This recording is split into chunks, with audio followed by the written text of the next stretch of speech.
أعوذ بالله من الشيطان الرجيم. بسم الله الرحمن الرحيم.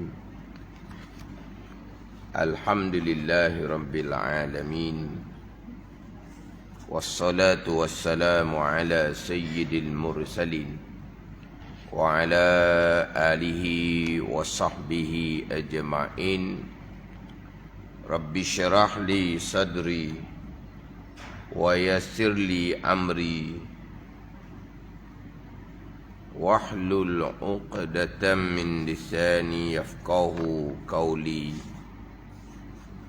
سبحانك لا علم لنا إلا ما علمتنا إنك أنت العليم الحكيم. ولا حول ولا قوة إلا بالله العلي العظيم. Kitab Faridatul Faraid, muka surat 19. Muka surat 19, baris yang ke-9 daripada bawah. Muka surat 19, baris yang ke-9 daripada bawah.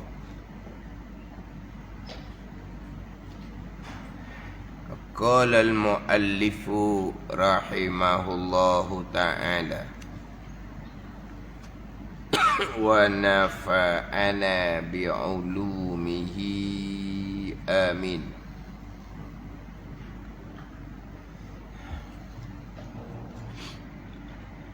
Dan yang mengingkarkan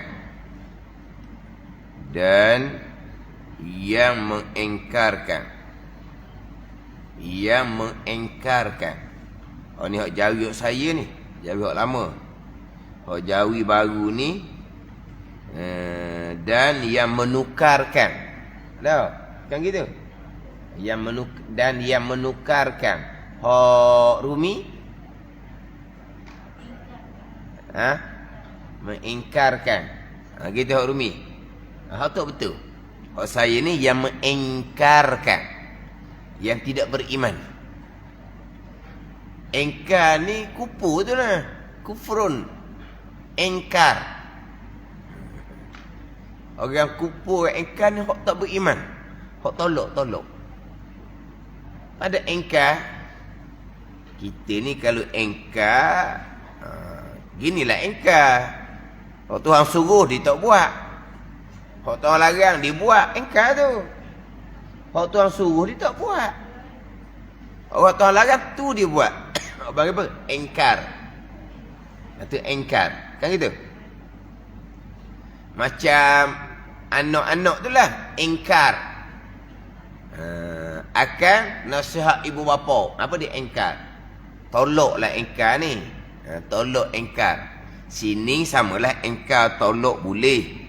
Ingkar bermakna tidak beriman.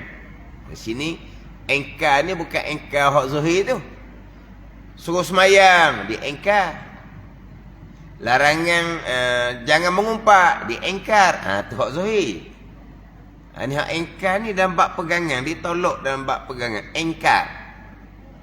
Mana orang yang kufur, yang tidak beriman dengan satu-satu pegangan. Yang ingkar ni yang kufur, yang tidak beriman dengan satu-satu pegangan. Itu ingkar. Bukan menukar. Hak jawi baru tu. Kalau lah begini. Kalau saya baca tu dengan hak jawi hak masing-masing tu dok sama, angkat tangan lah. Pada angkat tangan. Angkat tangan. Apa dia? Nak pergi tandas cikgu. Angkat tangan juga tu. Kan gitu? Bukan ada kelas kan? Nak pergi tandas angkat tangan tau.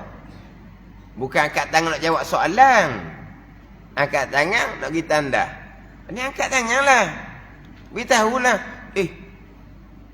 Bukan yang mengingkar ni, yang menukar. Kan kalau dok beritahu. Ingkar dengan yang menukar ni lain. Hak Jawi saya yang mengingkar. Sebab saya bawa hak Jawi baru ni, tadi saya tertengok dah tadinya. Saya bawa Jawi baru ni setakat nak beritahu muka surat kita dengan baris hitam. Sebab kalau Jawi lama saya ni muka surat 23. Jauh tu kan. Jadi hak Jawi baru ni muka surat 19. Jauh tu. Jadi saya bawa jugalah hak Jawi baru nak tengok muka surat berapa, baris berapa. Cuma saya terpandang tadi yang menukar, baru perasan. Lepas tu kata kalau dok sama, beritahu. Dan yang mengingkarkan dan yang mengingkar ni atau pada yang menyatakan. Atau pada yang menyatakan. Dan yang mengingkarkan, yakni seperti Mu'tazilah yang mengingkarkan harus melihat Allah Ta'ala di dalam akhirah. Dan yang mengingkarkan ni dan seperti Mu'tazilah yang mengingkarkan harus melihat Allah Ta'ala di dalam akhirah. Melihat Allah di padang mahsyar, melihat Allah di dalam syurga. Mu'tazilah dia engkar, dia tolak. Tak dapat melihat Allah selama-lamanya. Atas dunia, jelaslah tak dapat melihat Allah Ta'ala. Dah. Di hari akhirah pun tak dapat juga. Ini pegangan Mu'tazilah. Ini Mu'tazilah yang tidak dihukumkan dengan kafir. Tapi pegangan dia bid'ah. Dipanggil orang yang mubtadi', orang yang berpegang dengan i'tiqad yang bid'ah, i'tiqad yang diada-adakan, yang direka-rekakan, yang tidak dipegangi oleh Nabi sallallahu alaihi wasallam. Itu i'tiqad yang bid'ah. Ini sebut sebelum ni kan. Adapun masalah kata berwirid ramai-ramai tu imam dengan makmum lepas solat, itu pun diada-adakan juga, direka-rekakan juga, dibuat juga. Yang Nabi tak buat. Nabi tak buat. Lepas beri salam, duduk ramai-ramai berwirid, berjemaah bersamalah ni, berjemaah dengan imam. Nabi tak buat gitu. Adapun bacaan wirid itu, tu hot dalam hadis sahih belaka. Istighfar ke hadis sahih. La ilaha illallah wahdahu la syarikal hadis sahih. Allahumma antas salam hadis sahih. Ada ni baca kursi pun hadis sahih. Hadis sahih belaka tu. Tetapi pada masa Nabi sallallahu alaihi wasallam baca masing-masing. Sebab itulah dari tak sabila afdal kepada imam selepas solat terus balik. Malaikat subuh tak imam balik selepas daripada syuruk. Adapun sembahyang yang lain afdal imam sudah solat terus balik. Makmum jangan balik, makmum berwirid. Tu imam terus balik, makmum gelepolah makmumnya. Takkan makmum nak tunggu. Tu imam berwirid pun makmum lari balik. Ada ni. Maka pakatlah buat ramai-ramai. Pakat tu bid'ah. Nabi tak buat. Tetapi Nabi sentiasa memerintah alaikum bil jamaah. Kita kena sentiasa berpakat. Kita kena sentiasa berpakat. Bila berpakat ni dia akan jadi kuat menguat antara satu sama lain. Ini maksud ayat wa ta'awanu ni. Wa ta'awanu 'alal birri wat taqwa ni. Bertolong-menolong atas kebajikan dan ketakwaan. Bertolong-menolong. Sebab kalau kita dak pakat, dia tak jadi baca. Tak jadi baca kalau dak pakat. Maka pakat. Asal dia tak buat. Tapi dalam umum hadis yang lain Nabi perintah alaikum bil jamaah. Kena pakat. Apa perkara kena buat kerjasama. Kena batu kita kan buat pakat benening. Sebab apa? Sebab kalau tak pakat tak jadi. Maka pakaklah wirid ramai-ramai dengan tu imam. Hati panggil bid'ah yang hasanah. Gitu jelah. Bid'ah yang hasanah, bid'ah yang baik. Tapi Nabi tak buat belakang tu. Macam jelasnya tarawih lah. Tarawih berjemaah 30 malam tu Nabi tak buat. Nabi tak buat. Nabi hanya berjemaah tarawih pada tahun yang kedua hijrah. Tahun yang pertama difardukan puasa Ramadan. Sebab Nabi pada masa Nabi SAW hidup, Nabi sempat berpuasa 9 kali. 9 tahun. 9 kali 9 tahun tu, 1 tahun saja Nabi berpuasa tepat genap 30 hari. 8 kali lagi tu, 8 tahun lagi tu Nabi berpuasa 29 hari. Jadi tahun yang kedua hijrah tu lah. Tahun pertama difardukan puasa, Nabi buat tarawih dengan sahabat malam ke-23, 25, 27. 3 malam je.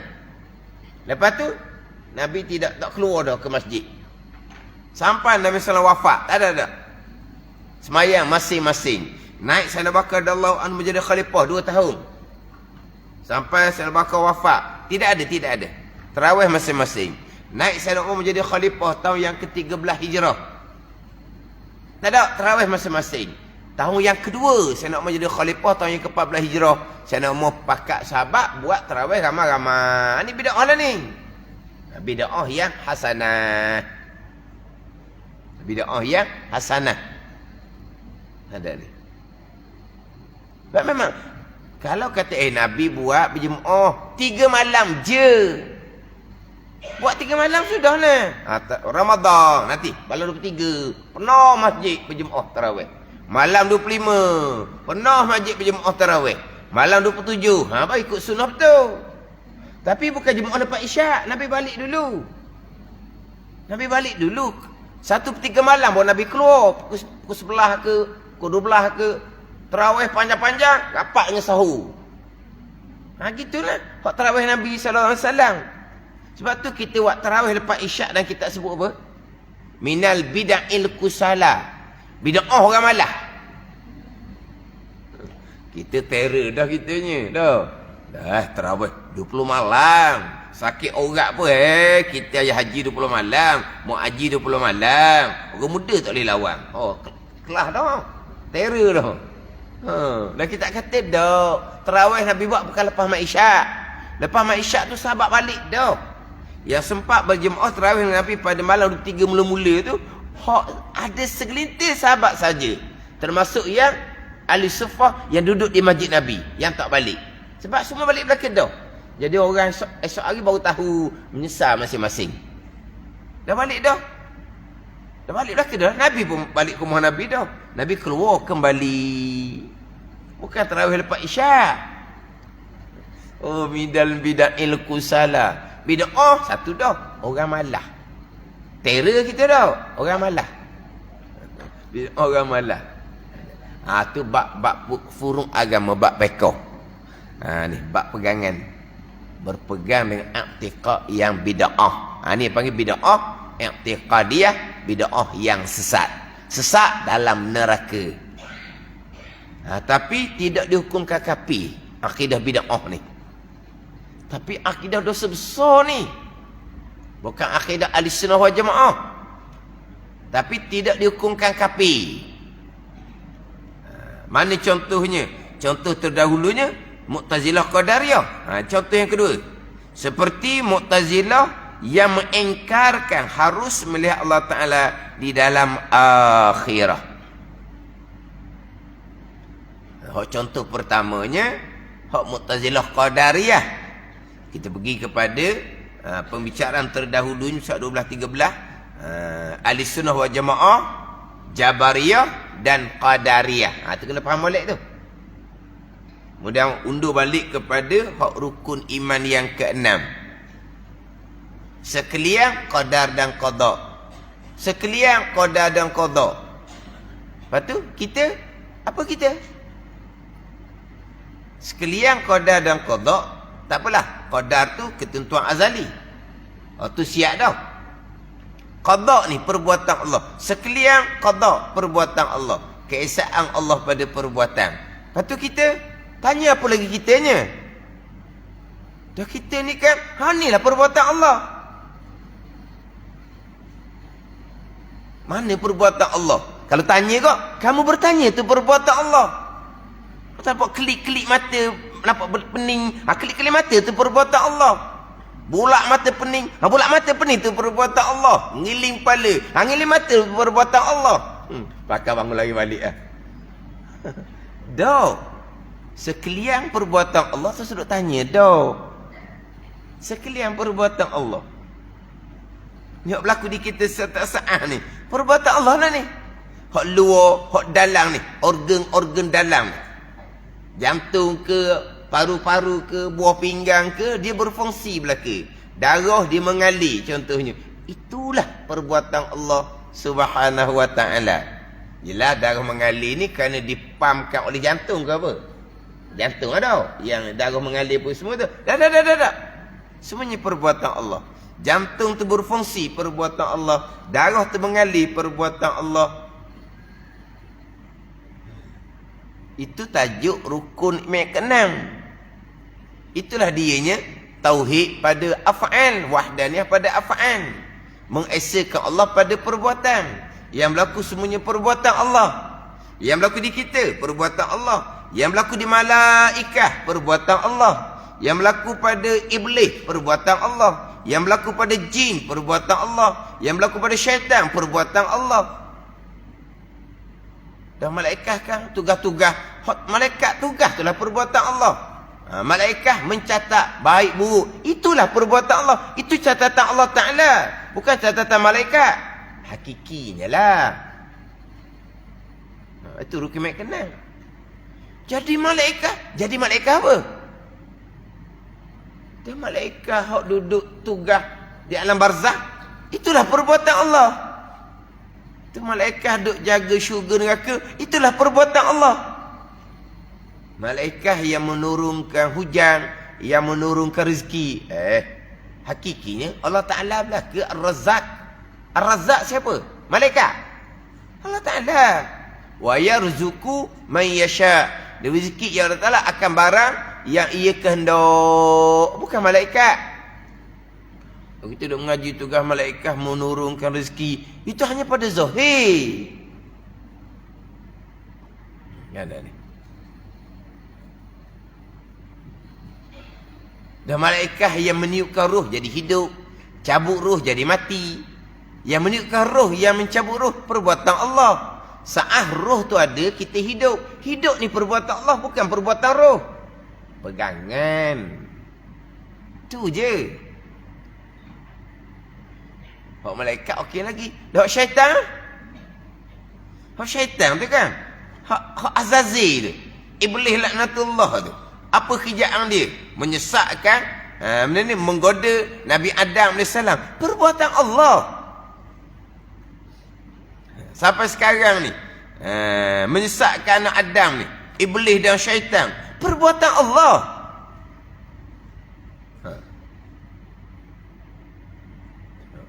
Bukan warna ulang-ulang. Allah lah kata. Jumpa macam-macam pesen. Tak lepas-lepas. Hak lepas tu lepas lah. Hak baru-baru pula. Kita ni kelas umum kan. Kelas umum. Jadi hak baru-baru tu kok Allah lah. Kalau ada FB ni lagi umum. Betul ada FB tak dibenarkan buat apa-apa catatan. Tak payah. Apa? Kalau bicara dalam bab ni kau Allah lah. Nampaklah kalau baru-baru tu. Kalau lama-lama tu alhamdulillah lah. Hak lama-lama pun dia royak kau Allah lah nak boleh ke faham. Makan masa lama. Dia orang FB ni bukan nak faham hak duk ngajar ni. Dia nak faham lorak Terengganu. Marilah duduk Terengganu. Terengganu ni negeri yang mesra. Ramai orang mari belaka kan. Tapi dah duduk Terengganu kan. Tapi Terengganu makan mahal tau. Kau apa? Makanan mahal kata. Makanan mahal kata tau. Tak tahulah. Dia kata boleh berlawang ke Kuala Lumpur. Dia kata tak tahulah. Kita tak pernah duduk Kuala Lumpur mahal macam mana tak tahulah. Amai duduk tengah ni lah. Tak faham, cakapan tak faham. Tu jaga dah tu, kita tak cakap Terengganu betul lagi ya. Kalau cakap Terengganu betul mana kamu? Dia cakap ulau pula. Cakap ulu orang bandar pun tak tahu. Tak pandai pun dia cakap ulu cerita je. Itu jaga dah tu. Jaga payah. Lepas tu kalau kelah-kelah jemputan, saya ada seorang kamang. Sebab apa? Sedap mengajar bebas. Cakap kapung je. Sedap. Cakap kapung. Dah nak cakap jaga percakapan ni, satu pulak ni nak pakai otak, nak sebut macam mana perkataan tu. Jangan jadi G. Jangan jadi G. Takut juga hok G, hok ada G sungguh. Gi buang G hok ada sungguh tu nanyalah pulaknya lah. Kadan. Okey sungguh dah lah. Kadan. Nak jaga jangan jadi G. Tapi nak kena jaga juga hok G jangan buang. Dok dia nak faham perkataan satu, nak faham ni sekalian qada-qada ni.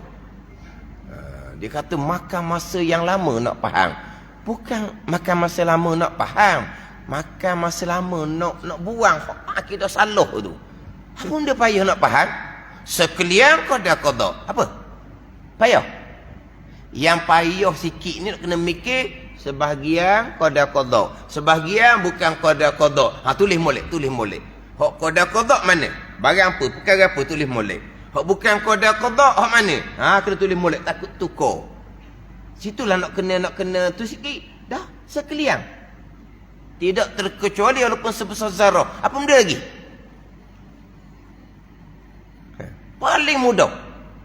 Sekalian.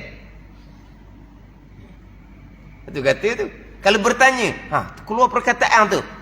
Perbuatan Allah Subhanahu wa ta'ala. Dia payah nak terima. Sampai peringkat ada satu kelas tu orang perempuan. Dah ustaz lepas tu saya ni nak buat gapa ni tanya. Dah dia tu tengah duduk. Saya nak buat gapa? Payah juga nak jawab tu. Saya nak buat gapa?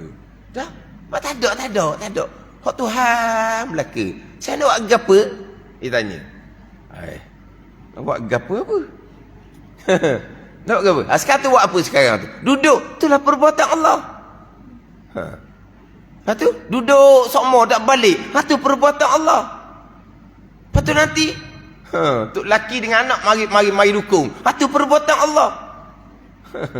Kena repu panggil dah. Repu dah pening dah. Apa tu mak perbuatan Allah. Boleh dah tu. Tu pun aja. Dan nak kata pun dia boleh tanya, dah saya nak buat apa dah ustaz? Ni. Orang mocik dah. Saya nak buat apa ustaz? Mula-mula tu saya tak perasan juga. Apa benda dah buat apa? Kena-kena dah saya nak buat apa? Sebab saya tak ada perbuatan Allah buat belaka. Yang sedang berlaku sekarang tu. Yang sedang duduk tu. Yang sedang mendengar tu. Yang sedang melihat tu. Perbuatan siapa? Itulah perbuatan Allah. Nanti bangun, perbuatan Allah. Melangkah balik. Tu kemudian. Dah ni saat sekarang ni. Kita duduk ni. Diam kita duduk. Pakaian pun diam juga. Ada ni. Kopiah serban ke tudung ke, diam juga. Kalau kita diam. Apa barang di tubuh kita akan diam apabila tubuh kita diam. Diam pakaian kita Allah buat. Kalau kita bergerak sikit-sikit, pakaian akan bergerak. Bergerak pakaian ketika tubuh kita bergerak, bukannya tubuh kita perbuatan Allah yang menggerakkan, gerak pakaian pun perbuatan Allah. Ini sekarang ni, baju kita lekat, tak jatuh ke bawah. Sebab ada lengan lekat di bahu. Ada ni. Tak bukan. Baju kita tak turun ke bawah, itulah perbuatan Allah. Kopiah serban kita tak jatuh ke bawah, sebab ada kepala. Dah. Perbuatan Allah. Cermin mata kita lekat ni, kerana kita bubuh di hidung, bubuh di telinga. Dah. Lekat cermin mata ni, Allah buat. Nak bilang waktu kau, siapa habis kelas gitu nya. Sama mengerupang pulak bilang. Cerita satu-satu. Semuanya perbuatan Allah. Faham, pegang. Diingatan hati kita tak ada. Tu bab basirah, tak ada salah apa pun, tak ada siapa suruh ingat pun. Cuma faham, berpegang. Pegang kena ingat, dah tak? Pegang lain, ingat lain. Ingat tu basirah.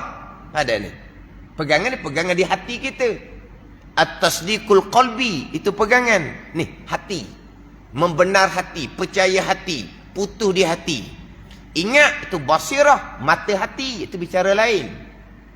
Kita bukan bicara basirah. Basirah itu bicara bab maqam, bab kedudukan hati, basirah dengan sisi Allah Ta'ala. Dah. Kita hanya bicara bab mengetahui serta berpegang. Mengetahui serta berpegang. Itu dikatakan hanya setakat di akal, dia kata. Ada, akal ni ilmu. I'tiqad di hati. Ada ni kita nak i'tiqad, kita kena tahu. Tahu ni mari daripada akal. Kita belajar-belajar faham. Kita pun beriman di hati, bukan di akal. Bila iman tu sah molek dah, wajib sunat akan mencerahkan basirah, dia panggil. Bila basirah tu bertambah terang, barulah ditimbul ingatan sedikit-sedikit akan perbuatan Allah. Tapi itu bukan kewajipan. Itu bukan kewajipan kita. Kita hanya mengetahui, kita berpegang. Tapi sesaat berlaku pada kita ni, memang kita dah ingat Allah Ta'ala. Tak ingat perbuatan Allah. Perbuatan kita lah. Dan kita pun bercakap perbuatan kita. Tak ada salah percakapan asbab. Tak ada salah itu percakapan asbab. Tak salah. Gerak diam pun kita, bangun duduk pun kita, buat itu pun kita, buat ini pun kita, segala-gala kita belaka buat. Tak ada apa-apa. Itu hanya percakapan asbab. Asbab zahirnya kita lah sendiri. Pegangan, balik pada hukum yang kenal lah. Sekalian qada dan qada. Dia nak kena jaga, nak faham satu. Takut jadi dia pergi terlajak ni, terundur pada. Dah kalau pegang Allah gitu di hati saya ingat. Dah. Tu salah faham. Berat pula situnya. Dan cerita bab iman. Dahulu kan bicara iman kan. Islam, iman, ihsan. Iman apa dia? Percaya hati. Dah lah. Ketika bicara ihsan, barulah pergi pada maqam musyahadah. Maqam muraqabah, itu maqam ihsan. Ini basirah. Ihsan asalnya anta'budallah. Engkau mengabdikan diri akan Allah dengan mengerjakan suruhan zahir dan batin dan meninggalkan kalangan zahir dan batin, itu ihsan. Wajib sunat. Barulah pergi kepada maqam ihsan. Maqam muraqabah, naik tingginya maqam musyahadah, maqam aulia. Barulah basirah mereka sentiasa syuhud, ingat akan qada dan qada. Ingat akan af'al Allah. Dia panggil maqam fana, wahdatul af'al. Di basirah mereka yang hanya ada af'alullah, tidak ada selain daripada Allah Ta'ala. Itu maqam musyahadah, maqam ihsan yang kedua. Maqam ihsan yang pertama, maqam muraqabah. Maqam ihsan yang kedua, maqam musyahadah. Itu dalam bicara ihsan dahulu dalam kitab kita ni. Islam, iman dan ihsan. Daripada hadis Jibril itulah. Jibril AS tanya Nabi, akhbirni anil Islam, cerita akan daku ya Muhammad apa dia Islam, anil iman, iman dia apa, ihsan. Itu dalam itulah Nabi jawab berkaitan dengan ihsan, pergi pada maqam ihsan. Jadi kita bicara bab iman, itu bicara bab maqam ihsan. Iman percaya hati. Maqam ihsan, maqam yang paling tinggi. Maqam musyahadah, atau syuhud di hati. Atau ingat di hati tu. Jangan dicampur iman dengan maqam ihsan. Kita ni sekarang ni, kita yang kita nak fokusnya iman, kita faham molek di akal, kita berpegang di hati. Itu mudah je.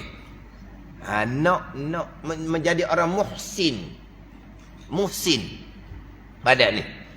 Orang yang muhsinin, orang yang ihsan ni, orang yang mengerjakan suruhan zahir dan batin. Orang yang meninggalkan kalangan zahir dan batin. Ni nak kena mujahadah ni. Ihsan nak kena mujahadah. Adapun maqam ihsan tu kurnia Allah Ta'ala. Kita nak duduk di mujahadah pada ihsan ni. Mengabdikan diri akan Allah zahir batin. Ada ni. Mengabdikan diri akan Allah. Mengerjakan segala suruhan, bukan yang wajib je, termasuk yang sunat. Meninggalkan larangan, bukan yang haram je, termasuk yang makruh. Ni yang haram pun tak boleh nak tinggal. Mudah mula cerita kok. Mengumpat. Tak boleh nak tinggal walaupun dosa besar sekalipun. Tak cerita makam ihsan. Dok. Hak lain tak ada dah. Ambil barang orang tak pernah. Kan ada. Turun kelas. Selipar. Kebah dia orang. Oh tak kebah. Kebah. Orang FB tak faham tu kebah. Kebah. Curi. Kebah. Curi. Tak. Kita kebah curi tau. Kebah habuk, kebah kau tau. Kan, berabuk tu. Berabuk. Nak duduk, kebah kot sikit. Tu kebah juga. Ada. Selipar hilang. Tak pernah. Tak ambil kita orang ni. Kita kepada orang ada. Ambil orang. Dok kosek. Ada ni. Dalam bab harta. Dalam bab maruah. Mengumpat. Tu pun tak habis-habis ni. Ada ni. Duk derhaka kepada Allah Subhanahu wa ta'ala. Puas-puas mengaji Al-Quran, mengumpat. Baik dia. Mengaji Al-Quran, dia mengumpat. Dia beri pahala mengumpat pada orang tu. Bagi tu. Buat gitu sama-sama. Baik. Tak kesian juga ke dia tak ada pahala tau. Lepas kita mengumpat, lepas kita baca Quran, kita pun mengumpat. Beri pahala pada orang dia umpat. Sebab apa? Allah kesian ke dia. Pahala tak banyak dia. Kita tak apa pahala banyak dah. Kalau bawa sikit-sikit tu tak apa lagi lah. Tak luak kita ni. Dah, nak cerita ihsan macam mana? Itu zahir. Hati pula riak, ujub, takabur, hasad. Jadi antara iman dengan makom ihsan. Kita bicara bab iman. Hati tak rasa pun Allah, itu makom ihsan. Hati kita orang banyak dosa. Hati kita lalai, hati kita jauh daripada Allah Subhanahu wa ta'ala. Ada ni. Jadi, hak bicara bab rukun ke-6. Segala-gala qada dan qada. Lepas tu kita bicara musuh 12 pula minggu lepasnya. Bab ikhtiar usaha hamba pula. Ahli sunnah wajib berpegang. Dah, hak Tuhan belaka kan? Hak Tuhan belaka lah. Tu wajib berpegang hamba ada perbuatan. Ni jadi apa? Kontradik apa? Tak. Memang bukan bagi kontradik ke apa? Hak bertentangan dia. Kontradik ke tau? Sekarang ni nak tanya betul-betul. Hak Tuhan belaka ke dak? Tuhan belaka lah qada dan qada. Lepas tu kenapa wajib berpegang hamba ada pilihan dan perbuatan? Tak ada lah. Hakikinya memang tak ada. Tapi kenapa wajib berpegang hamba di pilihan perbuatan? Iyyaka na'budu wa iyyaka nasta'in. Akan dikira Allah, kami yang sembah. Quran tu sandar kepada kita yang menyembah Allah Ta'ala. Jadi makna kita ni ada peranan. Apa dia? Ikhtiar usaha hanya pada zahir. Kena tak gitu je lah. Tak gitu je.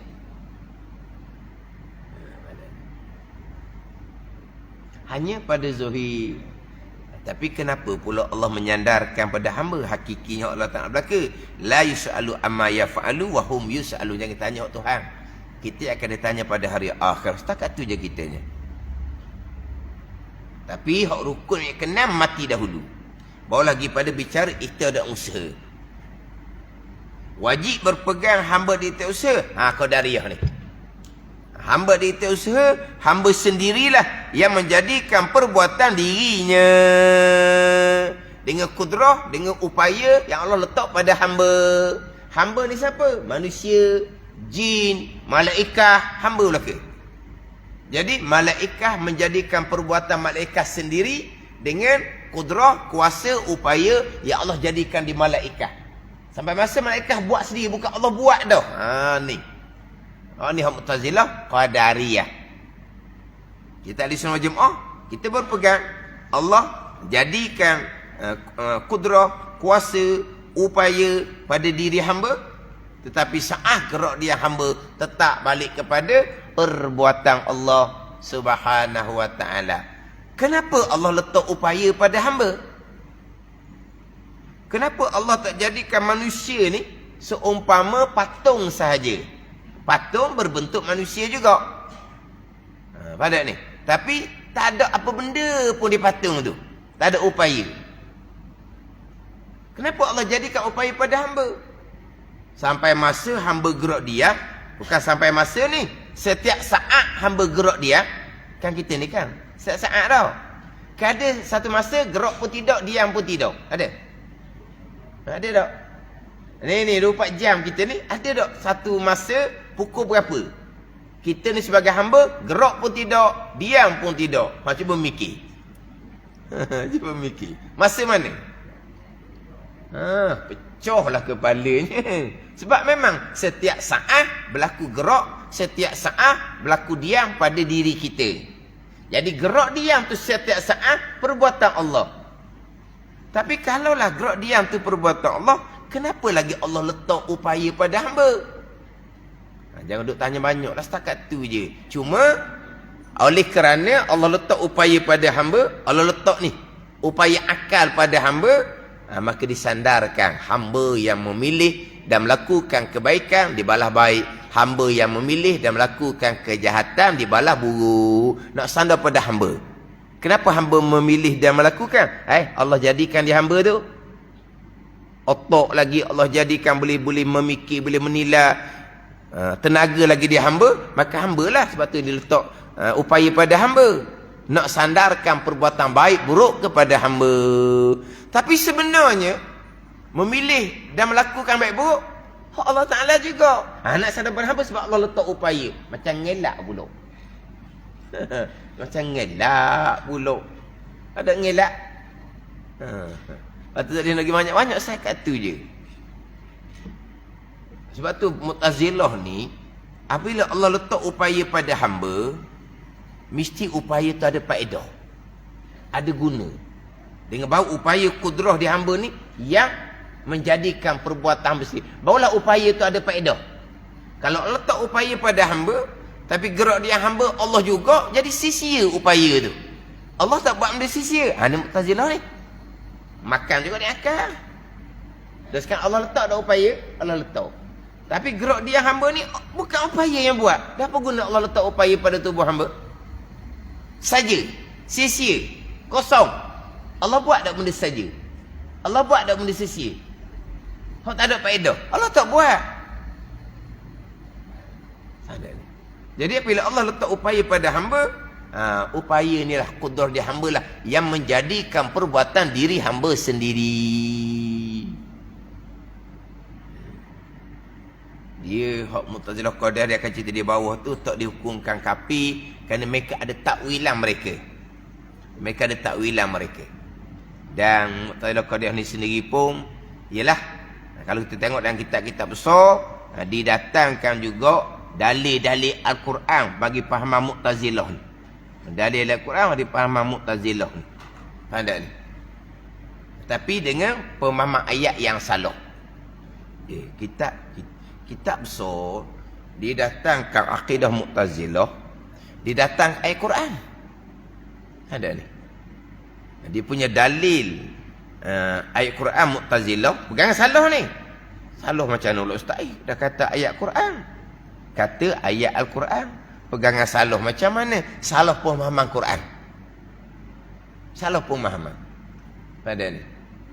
Sebab itulah duduk sekarang ni kan, kita akidah orang awam, orang ramai ni tak usah duduk sifat 20 lah. Pening orang awam, payah. Dia kata orang awam ni balik pada Quran hadis. Allah, nak seorang awam ni balik pada Quran hadis. Baca Quran pun lepas tu baca sedap, baca Qori, dah pandai Quran kata apa, hafal Quran, dah tahu Quran kata apa. Quran bahasa Arab bukan bahasa Melayu. Tahu juga terjemahan. Tahu terjemahan, huraian. Huraian, terjemahan, tafsir dia. Nak berakidah akidah Quran. Ni sekarang ni, kita kena kembali pada akidah Quran dan hadis, dia kata. Orang awam, orang hak label ustaz-ustaz pun belum tentu lagi. Tak boleh pun nak direct pada Quran dan hadis. Orang awam sebalik Quran hadis. Ni nak menyesatkan ni. Jalan jarum untuk menyesatkan umat Islam. Tapi bunyi Quran hadis itu, lah, Quran hadis kan hak Nabi tinggal. Bukan sifat 20. Jadi Quran hadis lah original. Betul lah Quran hadis original. Tapi sifat 20 ni hak daripada Quran hadis juga. Tapi ulama yang susung pada kita. Orang-orang muda, orang tua lah yang cerita lah. Kalau orang muda-muda ni, dia anjuran-anjuran seumpama tu, nak kena peringat juga. Dia orang muda ni suka seumpama tu. Kita satu keluarga, kita baca Al-Quran, kita tadabburkan. Baca Al-Quran, kita tadabburkan makna dia. Pada tadabbur, perhati. Memang kita baca Quran, kita akan tadabburkan bacaan. Bacaan tu kita tadabburkan. Kalau kita faham terjemahan, kita tadabburkan makna. Ada ni. Macam contoh, kita baca Fatihah. Kita akan tadabburkan makna. Alhamdulillahi Rabbil Alamin. Kita tadabburkan makna.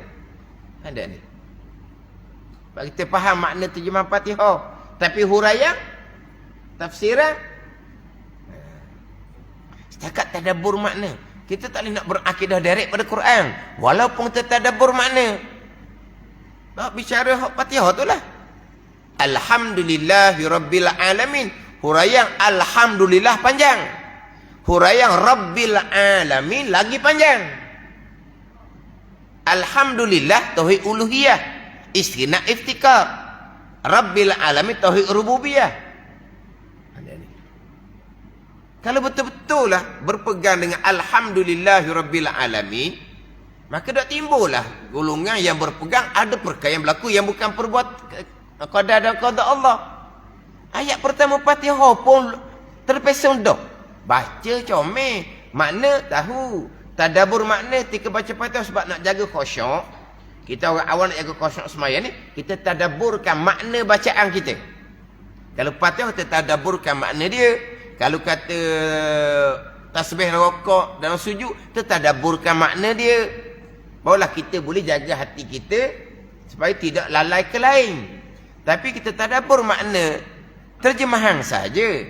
Alhamdulillahirabbil alamin. Tapi huraian akidahnya ada sifat 20 lah. Kita tadabburkan makna iyyaka na'budu wa iyyaka nasta'in. Simple je nampak. Tapi di situlah pegangan kita membezakan dengan Mu'tazilah Qadariyah ni. Atau dengan Jabariyah. Alhamdulillahirabbil alamin membezakan kita dengan akidah Qadariyah. Sebab Qadariyah hanya ambil hak zahir saja. Mana iyyaka na'budu wa iyyaka nasta'in. Hak hakiki alhamdulillahirabbil alamin mereka tolak. Saya tukar tadi dah. Tu. Antara dua tu. Alhamdulillahirabbil alamin.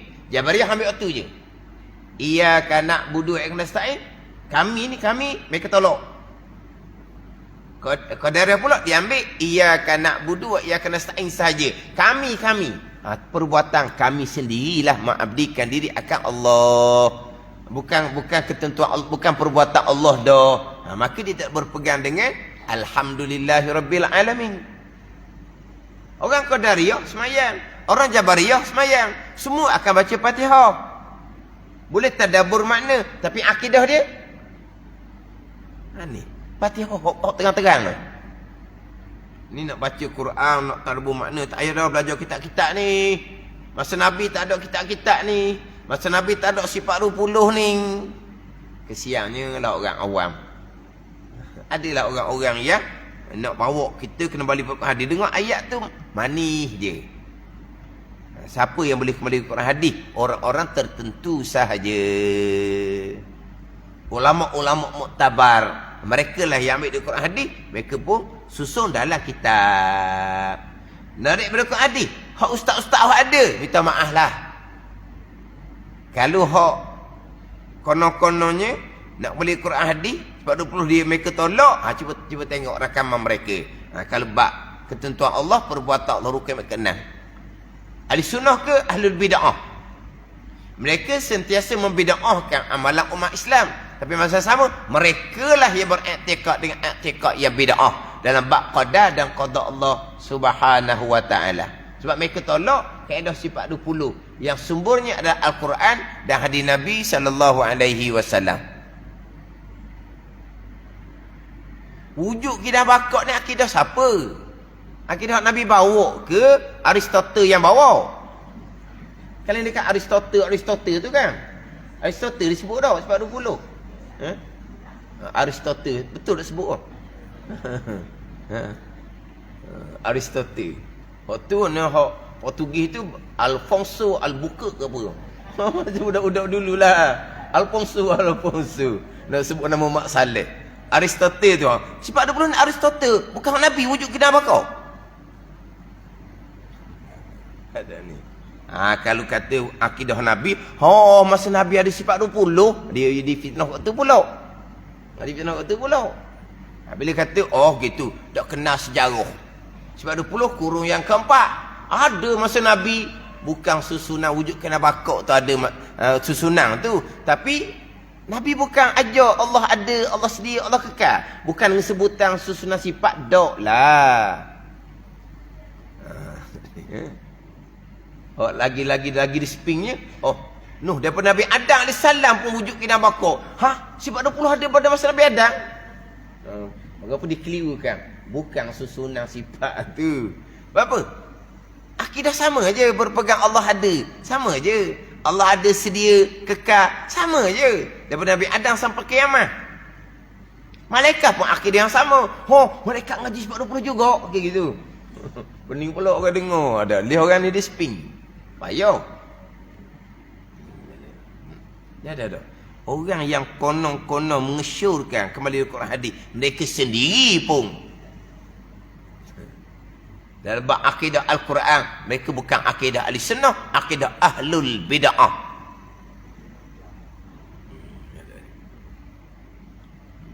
Jadi nak kena tu molek. Asal hukum kena tu tak dah. Baik itu usaha tu. Wajib berpegang, hamba memilih dan melakukan. Hakikinya tak ada. Hanya pada zahir sahaja. Pada kikinya hak Tuhan belaka. Allah letak kuasa pada hamba pun gerak dia hamba tetap perbuatan Allah. Kullu yaumin huwa fi sya'. Hak dalam itulah. Yas'aluna man fis samawati wal ard. Kullu yaumin huwa fi sya'. Surah Ar-Rahman itulah. Kullu yaumin huwa fi sya'. Tiap-tiap masa Allah dalam pekerjaan. Kullu yaumin huwa fi sya'. Yaum ni asal dianya yaum ni asal dia daripada hari daripada terbit matahari sampai ke tenggelam matahari, tu hari yaum hari terbit matahari sampai ke tenggelam matahari. Tapi ayat ni kullu yaumin ay kullu waqtin, tiap-tiap waktu Allah Taala di dalam pekerjaan ni saat ni Allah buat kerja Allah Taala belaka.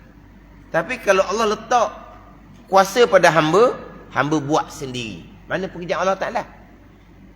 Allah letak tajam di pisau, tajam memutuskan sendiri, bukan perbuatan Allah. Tak ada lah kerjaan Allah Ta'ala. Allah letak panah di api, panah yang menghanguskan, bukan lagi perbuatan Allah. Maka mana perbuatan Allah? Itu bercanggah dengan ayat kullu yaumin huwa fi sya' fabi ayyi ala'i rabbikuma tukadziban. Tiap-tiap masa ya Allah pada dalam urusan, dalam pekerjaan yang berlaku ni semua datang dari perbuatan Allah. Allah Rabbil Alamin, Allah Tuhan. Hak berlaku, hak Allah Ta'ala berlaku. Tapi kita berpeganglah Allah jadikan upaya pada hamba. Tapi sampai masa, bukan sampai masa lah, setiap saat yang berlaku ni semuanya adalah perbuatan Allah Subhanahu wa Ta'ala. Kalau sebut kata sampai masa ni seolah-olah ada masa perbuatan Allah, ada masa bukan perbuatan Allah. Tak ada lah, bukan sampai masa, setiap masa, setiap saat. Yang berlaku di kita ni adalah qada, keesaan Allah pada perbuatan. Walaupun Allah letak upaya pada hamba. Tak, Mu'tazilah Qadariyah, i'tiqad ya bid'ah. Allah letak upaya pada hamba. Hambalah yang menjadikan perbuatan dirinya dengan upaya kudrah yang Allah jadikan pada hamba. Ini i'tiqad yang bid'ah, walaupun tidak hukum kafir atas pandangan muktamad sekalipun. Kemudian kita baca semula lah yang contoh yang kedua tu. dan yang mengingkarkan harus milik Allah Ta'ala dalam akhirah. Ini Mu'tazilah juga. Mereka berpegang di hari akhirah, di pada masyar ke, di dalam syurga ke, orang yang beriman tidak dapat melihat zat Allah. Sebab apa? Sebab Allah tidak bertempat. Bila Allah tidak bertempat, tak dapat melihat zat Allah. Satu golongan Mu'tazilah pula dapat melihat zat Allah di hari akhirah. Berarti Allah bertempat, barulah kita boleh melihat Allah. Orang pesan gitu pula. Ini dia macam Qadariyah Jabariyah nah. Qadariyah pesan ni, Jabariyah pesan ni. Ada ni dia ada ni. Dia sebelah-sebelah ni. Ahli sunnah duduk tengok. Sekarang ni kita ahli sunnah jemaah, kita berpegang Allah tidak bertempat. Tapi dalam syurga dapat melihat Allah. Melihat Allah macam mana Allah tidak bertempat? Jangan duk tanyalah. Satu golongan sama dengan ahli sunnah, Allah tidak bertempat. Di terpeso macam mana?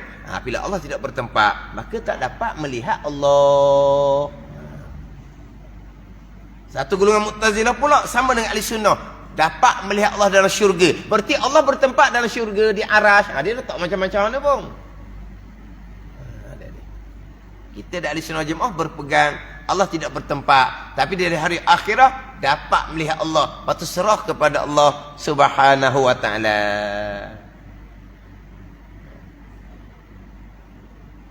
Jadi sebelah menyebelah ni.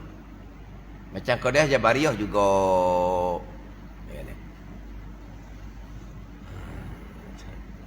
Dan akhir kitab Faridah ni, akhir kitab Faridah hak di muka surat 21 tu, akhir sekali. Dan yang terlebih lazat sekali nikmat syurga itu memandang wajah Tuhan Al-Rabbil Karim. Habis kita. Ada habis kita. Hak muka 21 tu. Akhir apa? Dia bicara bab neraka, kemudian bicara bab syurga. Bicara bab syurga, diakhir dengan nikmat syurga yang paling besar adalah melihat Allah Subhanahu wa ta'ala. Ni Mu'tazilah, satu golongan ni dia tolak melihat Allah sebab Allah tidak bertempat. Satu golongannya dia dapat melihat Allah, berarti Allah bertempat. Ni susah belaka lah ni. Kita bukan warna, benda tu simple saja. Susah ni biar kita nak nampak. Bukan nak tahu juga. Hak salah tu sebelah sini nak kena tahu juga. Macam bicara kita usaha tu lah. Qadariyah nak kena tahu juga, Jabariyah nak kena tahu juga. Sebab kita nak jaga hak kita ahli sunnah. Hak duduk tengah ni. Bila kita faham molek-molek dah, tak ada apa pun. Yang nak kena mujahadahnya, ihsan je lah nak mujahadah. Pengambilan diri kepada Allah tu nak kena mujahadah. Baik iman, faham, pegang. Tak ada soal-soal dah. Sebab orang yang walaupun dia lambat, walaupun kadang-kadang dia makan tahun, lepas dia faham molek tu, Allah dia kata, mana macam dia kata macam bodoh sendirilah. Macam bodoh sendiri. Sebenarnya cukup mudah. Mudahlah lepas faham molek dah. Memang benda tu mudah dia kata. Ada perkara yang mudah sebab dia sudah mahir, tapi benda tu payah. Benda tu payah sungguh ni, bukan semua orang boleh ni. Walaupun dia sudah mahir, dia sudah kemak, dia peringat payah. Dak dia kata tak ada payah. Dia selama ni kata payah apa ke makan tahun baru boleh faham. Bodoh sendiri je dia kata. Duk fikir, duk korek. Macam bodoh sendiri kata. Pening kepala tu seolah-olah dia kata, yang orang cerita ni, seolah-olah hantuk kepala ke dinding sendiri dia kata. Macam cari penyakit dia kata. Nak duk korek, nak bahas situ, nak bahas gini. Allah belaka, Allah belaka lah. Lepas tu wajib berpegang daripada ada perotang, wajib berpegang pada zahir. Pelik sungguhlah, Allah belaka pula. Wajib berpegang ada pilihan ada perbuatan pula. Dia jadi dia nak. Ni kata hantuk kepala dinding sendiri ni, dia yang kata. Sebab dia makan tahu pening, lepas faham Allah bodoh sendiri, memeningkan kepala sendiri. Jadi siapa ke ulang benda yang sama tu. Sekali faham, nak kata tak faham bodoh sangat. Faham tapi macam nak terima. Yang kedua, dia satu pengkat. Bertahun ada orang. Tapi bagi orang yang ada asah, orang apa? Senyum mewek aja. Pada senyum mewek. Senyum biasa macam mana? Senyum kambing tak orang hidup kan? Ada tak senyum kambing? Ha? Ada tak senyum kambing? Ada senyum kambing? Ada senyum kambing tak? Senyum mewek mana? Suka. Kita ada senyum mewek. Senyum mewek ke sama dengan senyum kambing? Kambing senyum mana? Senyum kambing. Taklah, mana kalau orang hak ada asah, dia dengar-dengar tu cuma untuk mengkemahkan. Dulu tak pandai sebut ayat Quran, sekarang ni pandai sebut ayat Quran. Tu je peningkatan dia nya. Tapi apa yang dia ajar? Apa benda dia kata? Mana kalau orang pening-pening tu, dia jadi pening pula orang pening. Orang hak ni lah. Dia pening, kenapa orang pening? Apa? Dia santai je. Tapi bila belajar bertambah banyak ni tadi dengan dalil-dalil Quran dia ingat. Mana apa? Mudah je. Jadi kalau hak agak kepayahan mula-mula tu, sabarlah. Sabar. Mana fokus betul-betul doa kepada Allah Subhanahu wa taala. Wallahu a'lam.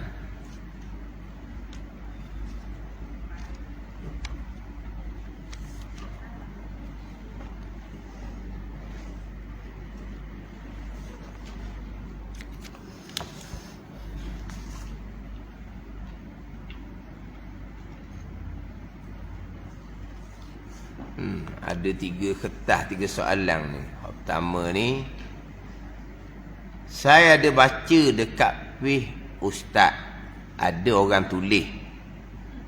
Saya ada baca dekat page ustaz, ada orang tulis. FB ya tau. Ada orang tulis. Solat tapi tak belajar tapi tak belajar fardu ain. Wajib kena qada semua solat. Ada ke orang tulis dalam page saya? Ke page ustaz mana ni? Saya ada baca dekat page ustaz. Ustaz mana? Saya? Ada orang tulis? Orang komen. Netizen lah ke apa? Oh, solayang lah tu. Tahu tak komen dah. Jangan tulis juga. Jangan tulis degil. Belum. Dah lah. Ada je ni komen bertalu-talu dia tulis. Seorang-seorang tu 5, 6, 7 kali. Kata belok lah.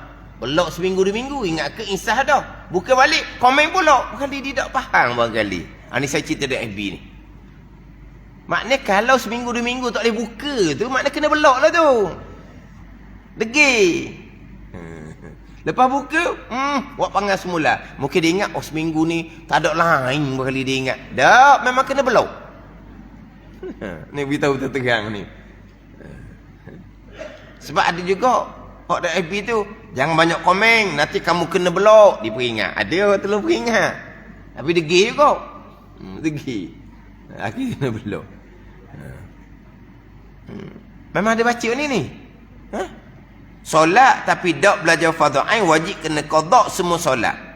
Maknanya semua solat hak masa kita tak belajar lagi tu, tak belajar fardu ain, selama ni kena qada semua ke? Tanya dia lah. Tanya orang tulis tu. Tanya orang hak tulis pada ni. Tak belajar fardu ain. Dia kalau lah bab semayang lah. Kalau bab semayang ni, hak wajib kena qadanya kalau semayang tidak sah ijma' ulama. Faham tak ni? Hak ijma' ulama, maka kena qada lah semayangnya. Apa yang salah ijma' ulama? Faham tak ni? Kalau berkaitan dengan bacaan-bacaan dalam semayang, termasuk Fatihah, pun tidak ijma' ulama, menyebabkan tidak sah semayang. Tapi kalau di semayang, dia riak, ujud, takabur, tidak membatalkan semayang. Semayang tak kena qada, dia membatalkan pahala semayang. Dia bukan membatalkan semayang. Tapi kalau bab akidah, kalau dia berpegang akidah yang kafir, ijma' ulama, memang kena qada. Bukan semayang, puasa, zakat, haji kena qada belaka.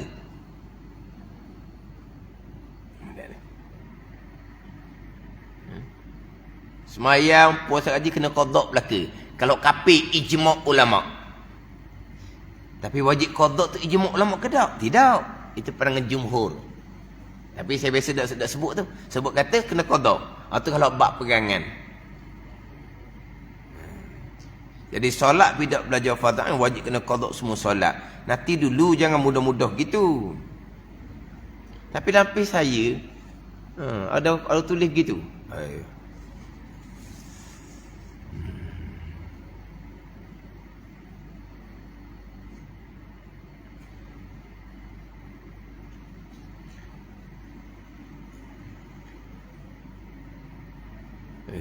Soalan ni pelik ni. Pada 25 Ramadan, sepasang suami isteri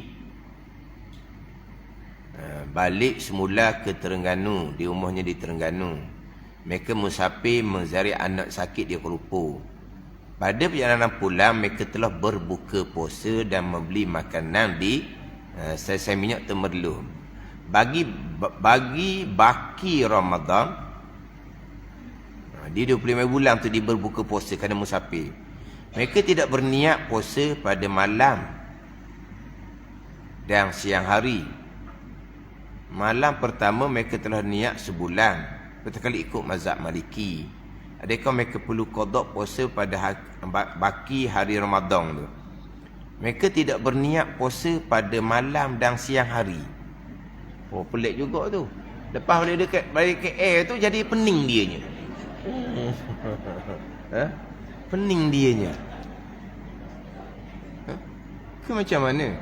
Dan sekarang ni dia 25 bulan tu dia balik ke Terengganu dari KL. Perjalanan tu dia buka puasa lah.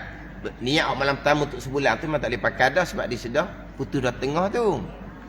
Tapi lepas daripada tu 26 sampai ke habis Ramadan, dia tak niat puasa malam dan siang. Oh, ni balik KL macam mana ni? Tak niat puasa. Tak nak puasa, memang puasa tu kena qada. Nak taklid mazhab Maliki. Kita taklid mazhab Maliki pun kita tetap niat tiap-tiap malam. Mazhab Maliki ni kalau pada satu hari terlupa niat, gitu je. Ke mana kita ni niat malam pertama saja aku puasa sebulan di luar Ramadan. Lepas tu tak niat. Dah gong gitu. Allah gongnya. Niat mazhab Maliki malam pertama. Takut-takut tengah bulan kita lupa niat malam. Sebab tak bangun sahur. Sebab ada orang ni dia niat mesti masa sahur. Niatlah sebelum tidur. Bangun sahur tu nak niat semula. Niat semula lah. Ada pandangan kata kena niat semula. Tapi tak apalah waktunya. Tiba-tiba dia tak niat sebelum tidur. Jadi pagi tu sahur tak sedar. Dia pun tak meniat. Itu pakai mazhab Maliki malam pertama tu. Tapi bila dia sudah berbuka di tengah 25 bulan tu, niat malam pertama tu tak jadi dah. Tak boleh pakai dah. Tapi baki bulan tu dia tak niat terus-terus. Malam tak niat, siang pun tak niat. Niat siang hari tu mazhab Hanafi. Niat siang hari mazhab Hanafi. Kita mazhab Syafi'i niat siang hari puasa sunat je. Sefardu tak boleh. Mazhab Hanafi boleh, puasa fardu pun boleh niat siang hari. Tanpa berniat, memang puasa tu kena qada. Tapi orang ni kena cek doktor ni. Cek doktor ni. Kata pelik pula. Berkali dia berhenti di Temerloh tu kena sapuk di gapa-gapa. Apakah hukum ni hak lain? Apakah hukum i'tiqad Allah ada di mana-mana? Allah ada di mana-mana. Maksud dia? Allah ada di mana-mana maksud dia apa? Maksud dia nya Allah banyak. Dah di mana-mana ada Allah banyak ah. Macam ginilah. Jangan keluar tu lesen kamu tak ada tu. Polis ada di mana-mana. Mana polis ada di mana-mana? Sebab polis buat operasi ni. Ada key ni. Mana setiap tempat tu polis ada. Jangan mu duk keluar mu lesen tak ada. Apa maksud polis ada di mana-mana? Polis banyak. Tak ni. Ke macam mana? Allah ada di mana-mana. Maknanya mustahil Allah banyak. Takkan orang Islam berpegang Allah banyak. Lepas tu maksud dia Allah di mana-mana? Allah pindah ganda. Sekali duduk situ, sekali duduk sini. Ini semua pegang Mu'tazilah belaka. Sebab dalam ayat Al-Qurannya Allah Ta'ala bersama. Wa huwa ma'akum ainama kuntum. Allah Ta'ala bersama dengan kamu di mana kamu berada. Kamu berada di mana? Manusia berada di mana-mana. Allah pun berada di mana-mana. Ini semua Mu'tazilah belaka ni. Dah ayat wa huwa ma'akum ainama kuntum. Dan Allah bersama dengan kamu di mana kamu berada. Di mana kamu berada? Manusia di mana berada? Manusia berada di mana-mana. Kan manusia ramai kan? Manusia berada di mana-mana. Allah bersama dengan kamu, berarti Allah berada di mana-mana. Itu semua akidah Mu'tazilah. Tapi kalau Allah tidak di mana-mana, Allah berada pada satu tempat atas arah, pun Mu'tazilah juga. Gitu je. Sebab ayat yang pada zahirnya seperti Allah ni bertempat, istiwa alal arsy, macam Allah duduk atas arah. Wa huwa ma'akum ainama kuntum. Allah bersama dengan kamu. Ma'iyah. Allah bersama kamu di mana kamu berada. Seperti di mana-mana pula Allah tidak duduk pada tempat yang khas, yang tetap. Dua-dua tu Mu'tazilah belaka. Dua-dua Mu'tazilah belaka, bukan ahli sunnah. Sebab dia tempat mana-mana ni, ini semua perkara yang baharu belaka. Kita berpegang, kita ahli sunnah berpegang sebagaimana Allah sedia kala. Tak? Mana Allah sedia kala. Sebelum Allah jadikan apa-apa, tempat belum ada, tidak ada apa-apa. Mana-mana pun tidak ada, arah pun tidak ada, langit pun tidak ada, bumi pun tidak ada. Ada ni. Syurga pun tidak ada segala-galanya. Allah di mana? Tidak timbul di mana? Sebab tidak ada tempat yang dijadikan oleh Allah. Begitu Allah sedia kala, begitulah Allah kekal selama-lamanya. Itu je pegangan kita je. Simple saja.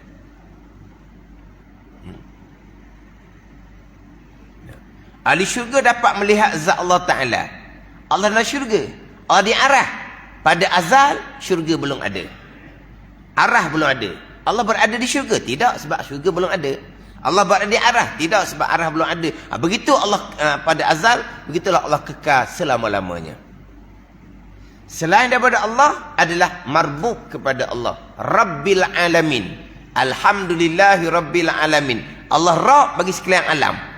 Alam ni termasuk syurga. Alam ni termasuk arash. Alam ni termasuk langit dan bumi. Allah Tuan. Alam ni bukan tempat bagi Allah, tapi marbub yang direntah oleh Allah Subhanahu wa ta'ala. Wa huwa rabbul arsyil azim. Dan ya Allah Tuan bagi arah yang agung. Arah ni marbuk pada Allah, pemilikan Allah, rentahan Allah, bukan tempat bagi Allah Subhanahu wa ta'ala.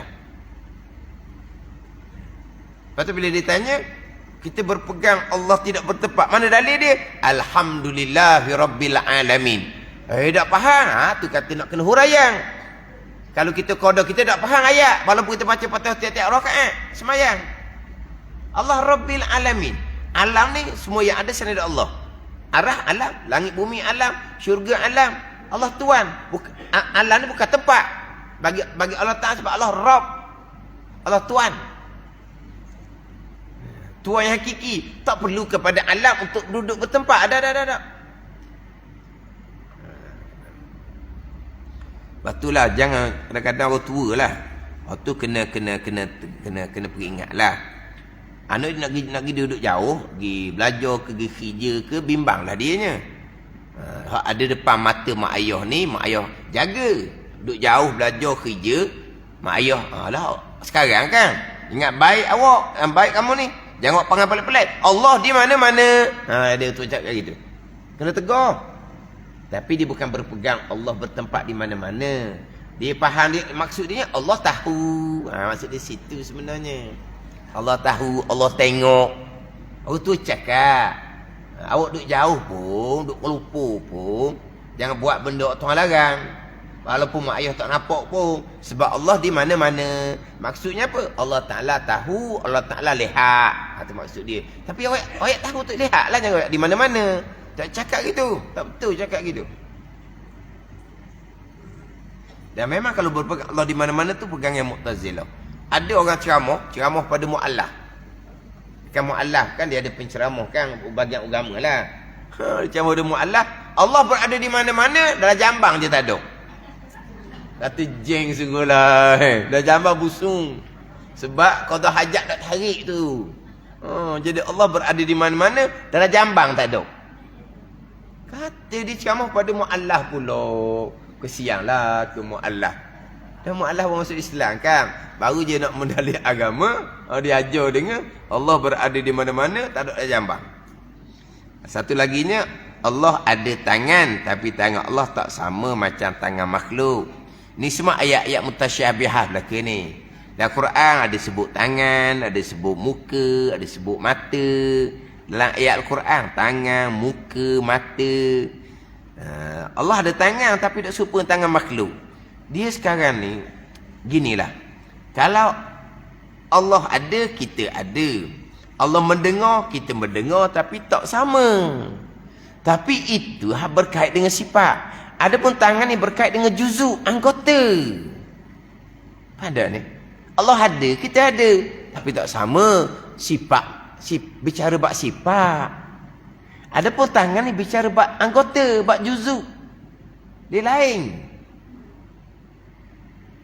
Jadi kalau kata Allah ada tangan, cuma tak serupa tangan makhluk. Tangan makhluk pun tak serupa juga. Tengok tu. Tangan orang. Tangan beruk dia kata. Tak serupa dia kata. Kita kata tak serupa apa? Tangan orang, tangan beruk serupa je. Sebab apa? Sebab berjuzuk. Berjuzuk tu serupa lah. Tapi peseng lain-lain lah. Ni tangan juzuk dia gini. Beruk juzuk dia gini. Jadi kalau Allah ada tangan tapi tak serupa dengan tangan makhluk. Mana apa? Berjuzuk juga. Cuma tak serupa dengan tangan orang. Tak serupa dengan tangan beruk. Gitu ya? Sama juga. Allah ada muka tapi tak serupa dengan muka makhluk. Muka orang dengan muka pitu, dengan muka kuala, tak sama dah. Kita kata sama, berapa tak samanya? Muka orang, dia ada bentuk dia. Muka pintu, dia ada bentuk dia. Muka kuala, dia ada bentuk dia. Kita boleh sebut kan? Muka besar, muka kecil, bulat, muka lepek. Kalau muka pintu yang luar. Kalau muka kuala yang dalam, yang cetek. Boleh sebutlah sebab dia berjuzuk. Dia berjisim. Allah ada muka tapi tak serupa je. Jadi Allah ada juzuk juga. Allah berjisim juga. Dia tak akan sama dengan Allah ada, kita ada. Allah mendengar, kita mendengar. Allah melihat, kita melihat. Tapi tak serupa. Itu tak timbul kesamaran apa tu. Kalau bicara bab muka, tangan, muka, mata ni, dia pergi pada juzuk kepada sesuatu. Jadi seolah-olahnya Allah berjuzuk juga, cuma tak serupa dengan juzuk makhluk. Itu semua terpesong belaka tu. Itu kemah dahulu kita bicara mukhalafatuhu ta'ala lil hawadih dahulu. Pada zat, pada sifat dan juga pada perbuatan. Wallahu a'lam. Ni muka kitab Munyatul Musalli, muka surat 29. Ke surat 29, baris yang ke-6 daripada atas. Baris ke-6 daripada atas. Qala al-muallifu rahimahullahu ta'ala wa nafa'ana bi'ulumihi amin. Maka dinyatakan, mana diterangkan di dalam kedua khutbah itu. Khutbah raya haji dan raya puasa.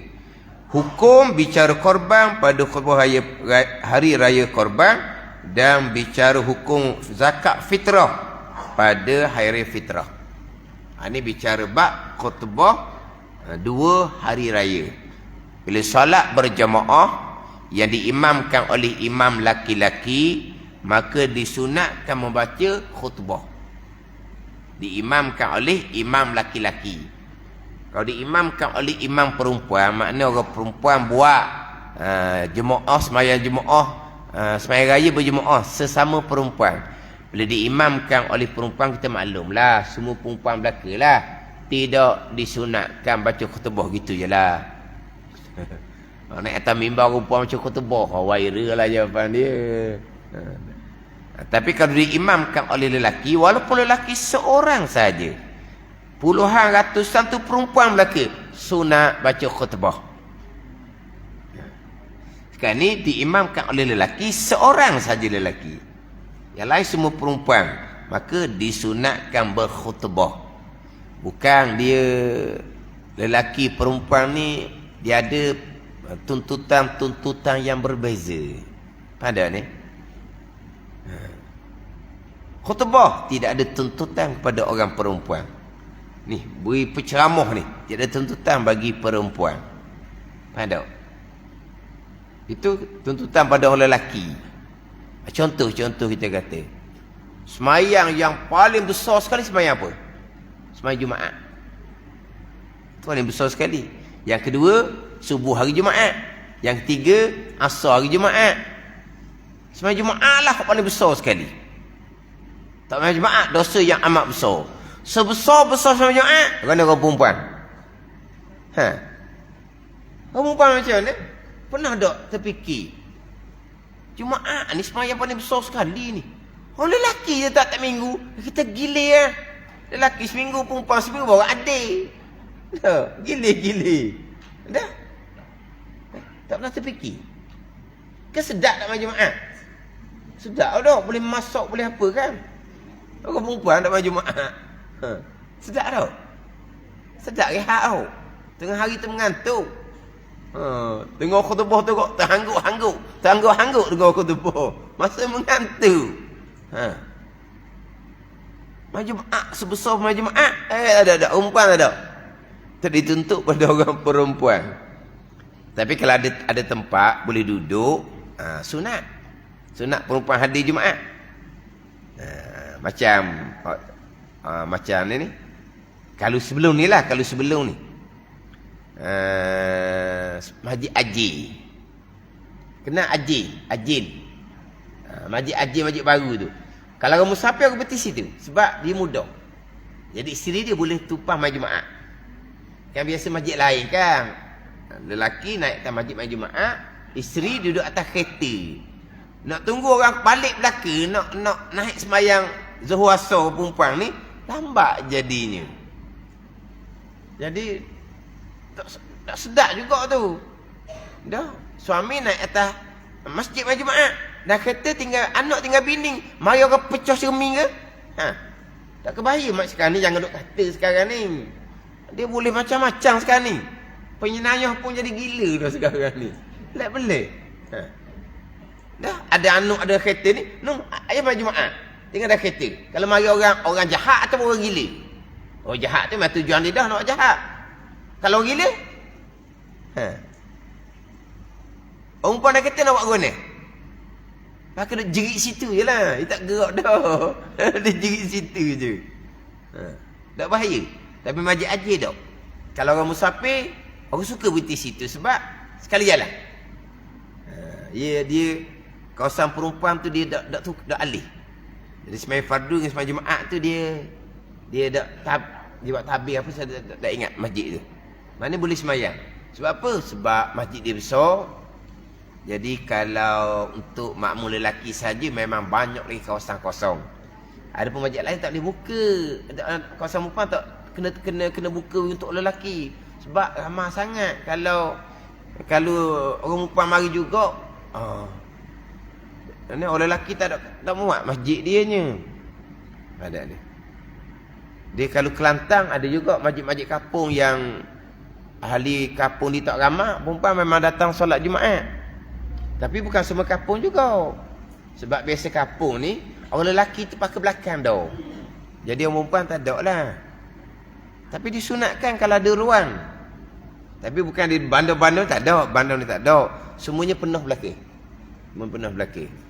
Tapi orang perempuan yang selama-lamanya pernah tak main Jumaat? Tak pernah main Jumaat langsung. Sekali pun tak pernah. Tak pernah langsung. Nak mati dah tu. Orang tua dah kita ni. Sekali pun tak main Jumaat. Ginilah ajak suami pergi semain dia haji. Biar ada musafir pun. Nak main Jumaat dia haji lah sekali. Naik highway tu sekejap je. 15 minit siapa dia haji. Naik highway Gemuruh turun tu haji. Turun tu masjid lah duduk. Pergi merasai sembahyang Jumaat. Sungguh gila.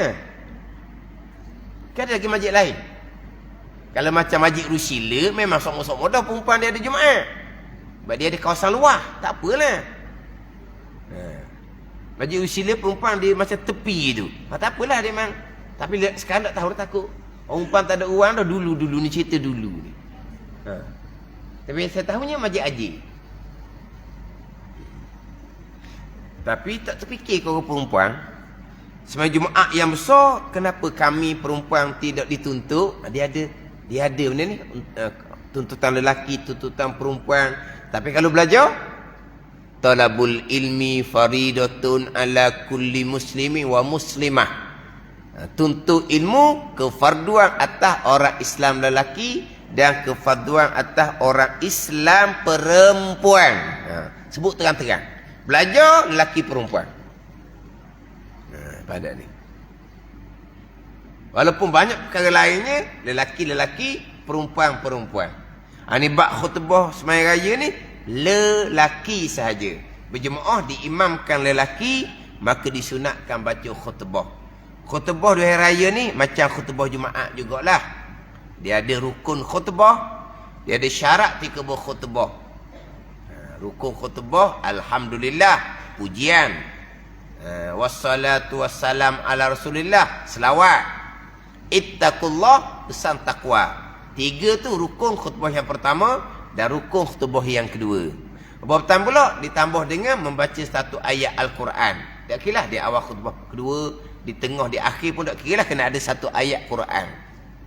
Kemudian khutbah yang kedua, selain ada 3 rukun tadi, dia rukun membaca doa.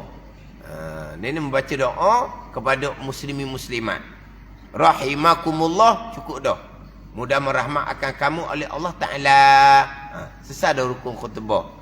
Jadi khutbah raya pun dia kena wajib melengkapkan rukun khutbah tu. Dia kena ada duduk atau duduk khutbah. Kemudian rukun khutbah pula syarat dia bahasa Arab. Rukun khutbah syarat dia bahasa Arab. Ni kadang-kadang kalau mari khotik-khotik jemputan, kadang-kadang susah jadi kitanya. Dia alhamdulillah dengan bahasa Arab panjang, alhamdulillah dia panjang. Selawat dengan bahasa Arab panjang. Tapi ittaqullah diterjemah saja. Dia tidak ada bahasa Arab. Selesai dia berselawat, saya berpesan kepada kamu supaya bertakwa kepada Allah dengan mengerjakan segala suruhan, meninggalkan segala larangan. Saya berpesan kepada kamu dengan bahasa Melayu, bukan bahasa Arab. Tak sah khutbah tu. Ada. Ni kadang-kadang berlaku ni. Mari kotik-kotik luar dululah. Ceramah sedap azan Zuhur dengan iqamat Jumaat sejam cukup-cukup. Allah, dia punya panjang. Dia punya panjang. Sekarang khutbah sekarang ni barulah comel. Sekejap je sudah. Tak panjang mana. Hot take kerajaan sekarang lah. Tapi sekejap je kan. Mana tak panjang mana. Memang khutbah dipendekkan, solat dipanjangkan. Solat lepas Fatihah baca surah Jumaat. Lepas kat kedua pula lepas Fatihah baca surah Munafikun. Kena panjang solat. Khutbah pendek. Itu yang disunatkan. Ni duduk ni. Khutbah panjang jenggong. Jenggong tak panjang tau. Panjang jenggong. Jenggong ke apa? Panjang jela. Jenggong tak tahu? Ada tak panjang jenggong? Ada. Banyak kata ada gitu. Panjang jenggong, panjang jela gitu. Berjela-jela tu bahasa buku. Panjang berjela-jela tu bahasa buku. Panjang jenggong. Panjang-panjang. Rambut tu panjang jenggong. Dia kerak tau. Tak cakap? Bukan orang Terengganu jangan. Khutbah dia panjang. Tapi semayang baca surah pendek je. Tak kena gitu. Masa ittaqullah tu Dia pergi terjemah. Allah kata susahlah. Kadang-kadang dia tinggal. Tak ada ittaqullah. Tak ada. Pernah orang mari cari saya di rumah. Ustaz, sesat ada majma'atnya. Tok Khatib tinggal ittaqullah ataupun ittaqullah kut bahasa Melayu. Kalau dah lepas dah kata pakai mazhab Hanafi Maliki lah katanya. Dah nak macam dah lepas dah. Allah dak puas hati dia balik dah. Dia bincang kawan-kawan dia masjid dah puas hati. Mari jumpa ulama saya, Ustaz takkan kita nak pakai mazhab lain kata. Dia dak puas hati. Inilah nak pakai mazhab Syafi'i comel baru. Minggu depan awak umum di masjid supaya awak jemaat minggu lepas kena qada zuhur. Sebab jemaat minggu lepas tu tak sah sebab hukum khutbah tak cukup. Takkan nak umum gitu Ustaz. Awak nak pakai tak sah, kena umum ah. Dia nak pakai tidak sah. Saya kata pakai mazhab Maliki Hanafi lah. Itu tidak menjadi syarat pun khutbah. Mula-mula dia senyap aja dia balik bincang sama kawan dia di masjid pokok masjid tak puas hati lah. Nak suruh kata tidak sah. Betul tidak sah mazhab Syafi'i. Mana nak suruh pakai mazhab Syafi'i juga. Elok juga saya kata minggu depan. Dah pada minggu depan lah. Umum minggu lepas khatib kita membaca khutbah tidak cukup rukun dia. Maka semua jemaat tidak sah. Orang mari jemaat minggu lepas di masjid ni kena qada zuhur. Umum gitu. Dia saya umum gitu. Takkan umum gitu dia kata. Malu kat tok khatib beranak-beranak ni juga. Dia kata kalau tak berumum pakai sah lah. Barulah balik semula. Dia macam tak puas hati sama sendiri. Tak puas hati sama anak beranak. Nak suruh kata tidak sah. Tak sah sungguh lah. Pada tidak sah. Lah. Kena umum lah kalau tidak sah kau. Sebab tu kadang-kadang saya pernah kena juga. Duduk depan Tok Khatib, dia tak cukup hukum khutbah. Saya buat senyap mana-mana mung lah kata. Tu orang di belakang. Benda bukan ijma' ulama. Bukan benda ijma' ulama. Malah bahasa Padahal orang depan-depan tu sedar belakang tu. Usi masjid ada depan sedar. Dia kata, Ustaz tak bunyi. Saya ni bukan orang sini kata. Apa cara sayanya? Awak lah kena bunyi. Awak musim masjid. Tegur. Tak ada ittaqullah ke tegur. Dia kata saya malah bahasa kata malah cara benda bukan ijma' ulama. Mana mu nak mu panggil orang luar sangat mari. Sedaklah bunyi baca panjang-panjang. Khutbah pun tak cukup kata. Sebab benda tu bukan ijma' ulama. Berkaitan dengan syarat bagi hukum khutbah tu lah. Termasuk juga orang yang baca khutbah dia tak duduk. Sama juga dia tak duduk. Dia tak duduk antara dua khutbah. Pernah berlaku. Memanglah itu bukan ijma' ulama. Tapi mazhab Syafi'i tidak sah lah. Sebab duduk tu syarat kena duduk. Barulah jadi dua khutbah. Kalau tidak duduk jadi satu khutbah. Pandai ni? Satu khutbah tak ada dua. Tak sah lah mazhab Syafi'i je. Mazhab lain sah je. Pernah berlaku. Tak tahulah dia jadi tu imam tu. Masjid tak tahu nama dia. Masjid tak tahu nama dia pejabat agama. Tapi dia kabel dia kuat. Dia kita menduga bukan dalam masjid. Bolehlah ini tauliah imam. Boleh tauliah imam. Dia Tok Bilal je asal dia tauliah imam. Masa Tok Bilal tu orang dah kenal dah. Dah Tok Bilal masa karaoke dia masuk karaoke juga. Tanding nyanyi. Tok Bilal apa gitu? Tok Bilal dah kenal jadi dari tu imam pula. Minggu pertama awal-awal dah baca khutbah ni. Awal-awal duduk kat tu nak tukar dekat dia dah. Baca khutbah. Jadi boleh tauliah dah ni. Minggu pertama dia tak duduk dah. Orang tak kenal dah. Dah dia faham orang duduk ni orang malah. Dia duduk. Lepas tu berdiri pula. Allah. Duduk apa? Dirilah biar semangat. Dia tak duduk. Dia tak duduk kok. Kecoh lah. Bila kecoh ni maka timbullah dia dapat tauliah daripada mana masing-masing tak mengaku belaka. Pak sudah tak mari dah masjid. Dah kena sekali. Kena habislah cerita. Kena buat kesalahan mula-mula. Tak duduk. Orang ramai pula tak beritahu. Duduk. Gitu tak ada beritahu pula. Orang biar je. Orang kenalah dia ni. Orang jadi imam tak ada orang.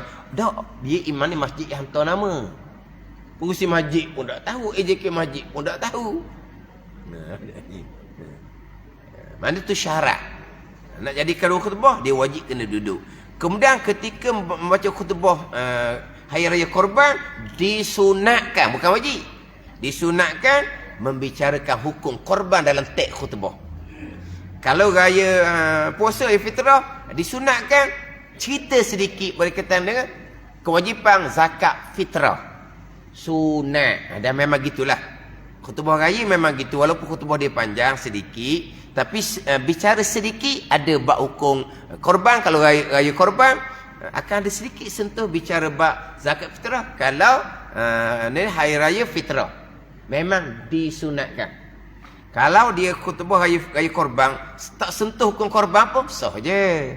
Kalau raya fitri, dia tak bicara pun zakat fitrah, sah je. Mana dinyatakan di sini sunat. Khutbah raya haji bicara bab korban, khutbah raya puasa sunat sentuh sedikitlah bab zakat fitrah. Dan sunat takbir pada hari raya keduanya, takbir mutlak, masuk kepada sembahyang, hingga masuk kepada sembahyang. Dan sunat takbir pada dua hari raya keduanya, raya Adha, raya Fitrah, takbir mutlak hingga masuk kepada sembahyang. Ada tak hingga? Haji Awi ada tak hingga? Ada hingga? Ada? Oh, saya tak ada saya tambah je ni, hak tegur suruh tambah. Ada hingga deh. Oh, comel hak Jawi. Oh, hak Jawi lah, hak Jawi baru lah comel deh. Hak saya Jawi lama, oh kurang pula. Ingat ke nak beritahu hingga tu jatuh tak ada, kena ada dah. Tak laku kita beritahu. Oh, dah ada dah. Hak tadi, Faridah tadi comel hak saya. Hak Jawi lama mengingkarkan. Hak Jawi baru menukarkan. Hak ni hak Jawi lama tak ada hingga ni. Hak Jawi baru ada deh. Hingga masuk kepada sembahyang. Hak Rumi ada? Ada tak hingga? Ada. Dia nak hingga. Hingga masuk kepada sembahyang. Wallahu a'lam. Bismillahirrahmanirrahim. Alhamdulillahirabbil alamin. Wassalatu wassalamu ala sayyidil mursalin wa ala alihi wa sahbihi ajma'in. Allahumma aftah alaina futuhal arifin. Allahumma allimna ilma akdamin. Wa fahimna famas sabiqin. Warzuqna ruqat talibin. Allahumma zidna ilman wa alhiqna bis salihin. Wa sallallahu ala sayyidina Muhammadin wa ala alihi wa sahbihi wa sallam. Walhamdulillahi rabbil alamin.